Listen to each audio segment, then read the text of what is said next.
ఒకానొక గ్రామంలో ఒక వృద్ధుడు ఉండేవాడు. అతని దగ్గర ఒక అందమైన తెల్లటి గుర్రం ఉండేది. ఆ గుర్రమంటే అతనికి చాలా ఇష్టం. దాన్ని తన కుటుంబ సభ్యుడిలా చూసుకునేవాడు.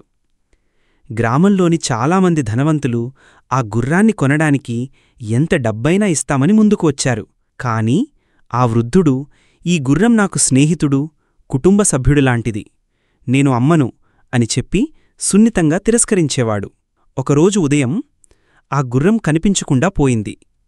గ్రామస్తులందరూ వృద్ధుడి దగ్గరకు వచ్చి, చూశావా, నీ దురదృష్టం, గుర్రాన్ని అమ్మి ఉంటే నీకు బోలెడంత డబ్బు వచ్చేది. ఇప్పుడు గుర్రమూ లేదు, డబ్బూ లేదు అని జాలి చూపించారు.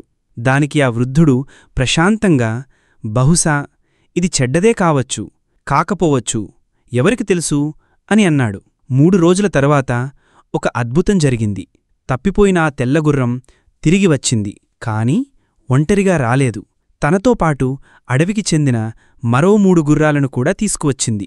ఇది చూసిన గ్రామస్తులు ఆశ్చర్యపోయి వృద్ధుడి దగ్గరికి వచ్చి, నువ్వు చాలా అదృష్టవంతుడివి, నీ గుర్రం తిరిగి రావడమే కాకుండా మరో 3 గుర్రాలను కూడా తెచ్చింది అని అన్నారు.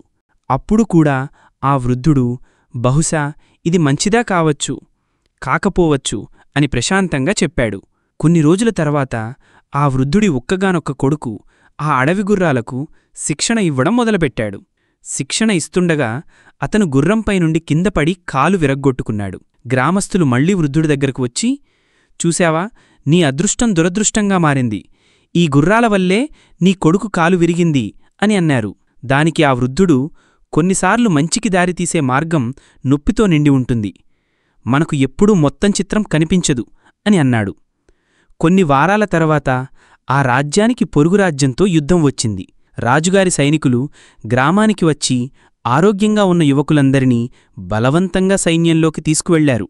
అయితే వృద్ధుడి కొడుకు కాలు విరిగి ఉండటం వల్ల సైనికులు అతన్ని వదిలేసి వెళ్ళిపోయారు.